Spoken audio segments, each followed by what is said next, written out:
The sewers beneath New Virion were a maze of dripping pipes, rusted ladders, and flickering maintenance lights that hummed like dying insects. Most citizens never thought about them, except when their drains clogged. But for Leo, those tunnels were home. At 16, Leo was thinner than he should have been, with soot-streaked cheeks and callous hands. He slept beside a broken filtration vent where the air was least toxic, and the rats were friendlier than people. Every night, he scavenged through upper city trash for food that hadn't spoiled and batteries that still held a charge. It was during one of those scavenging runs that he first heard it, a muffled cry echoing down the pipes. He froze, pressing a hand to the damp wall. The sound came again, weaker this time. Someone was hurt. Leo grabbed his flashlight, a cracked thing held together with tape, and followed the sound. His boots splashed through puddles as he ducked under pipes and crawled over grates. Then he saw her, a figure slumped against the wall, breathing raggedly. The dim light revealed skin with a faint luminescent sheen, like liquid silver, and hair that shimmered between blue and white. Her right leg was bent at an unnatural angle, and strange armor plates were cracked along her thigh. Leo nearly dropped his light. "Why, you're one of them," he whispered. "An alien, a Varan." He'd seen them before, always in the skyports, surrounded by guards and drones. They were the intergalactic visitors who came to trade, teach, and sometimes fight. Beautiful, terrifying, and untouchable. "Please," she rasped, lifting her head. Her eyes glowed faintly, violet like twilight. "Help me."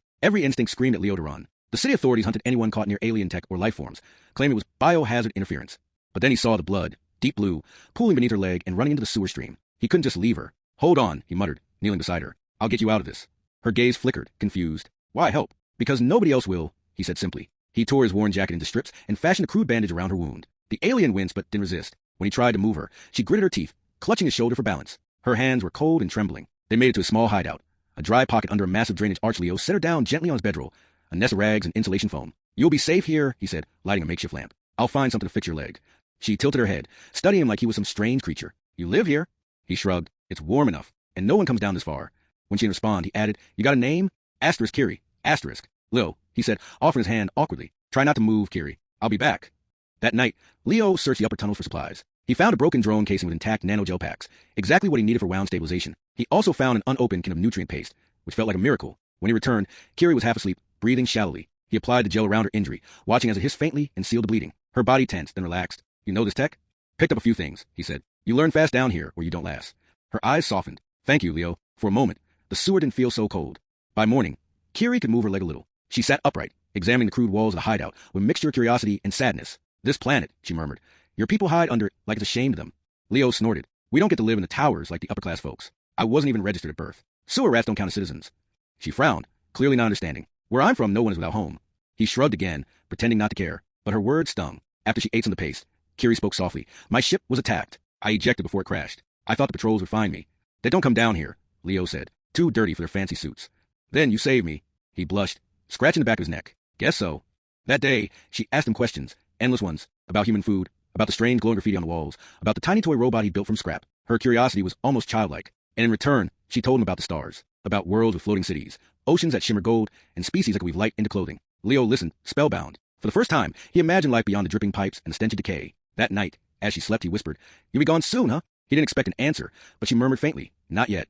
The next morning, everything changed. Leo woke to the sound of boots, many asterisk boots. Voices echoed through the tunnels. "Search Unit Delta. The alien is somewhere in this sector."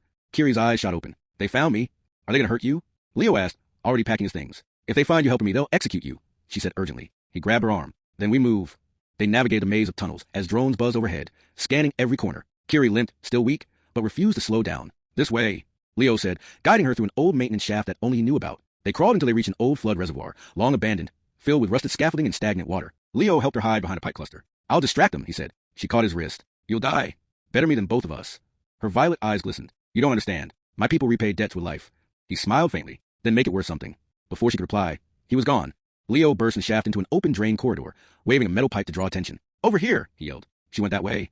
The patrols turned instantly, lights flaring. He bolted into another tunnel, leading them on a wild chase through the labyrinth. His lungs burned, feet slipping on wet concrete. Finally, he reached a dead end, a sealed grate. He turned, breathing hard. The soldiers surrounded him. "Where's the alien?" one demanded. "Gone," he said with a grin. "You're too slow." The butt of a rifle struck his stomach. He fell, coughing blood. They left him there, unconscious, once they confirmed he had nothing valuable. When Leo woke again, everything was quiet. His body ached, but he was alive. He stumbled back toward the hideout, unsure what he'd find. Kiri was gone. Only a faint trail of glowing footprints marked her path. He sat down heavily, staring at the spot where she'd lain. A part of him hoped she'd made it off-world safely. The other part just felt empty. Then he saw it, something shining among his rags. A crystal sphere, small enough to fit his palm, pulsing faintly with light. When he touched it, warmth spread through his body. A holographic image flickered above it. Kiri's face. "Leo, I have returned to my ship. You will not see me for a while, but I have told my people about the human who lives beneath their world and still chooses kindness. The sphere will keep you safe. It marks you as my ally. And one day, when I return, you won't have to live in the dark anymore." The message faded. The crystal dimmed but didn't go out. Leo sat there, holding it tightly. For the first time in years, he felt something warm bloom inside him. Hope. He didn't notice until later that the ventilation hum had changed. The air smelled cleaner, fresher, and faintly, from somewhere deep in the pipes, he heard machinery stirring.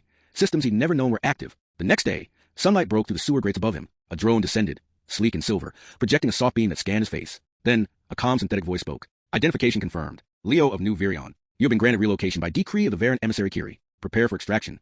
He stared in disbelief as a transport field surrounded him, lifting him off the filthy floor. Above the sewers, through the broken grates, he saw the city lights, closer than ever before, and somewhere in the sky beyond them, a faint silver ship shimmered, waiting. Leo smiled, clutching the glowing sphere to his chest. The poor boy from the sewers had saved a limping alien girl, and the next day, the stars came looking for him.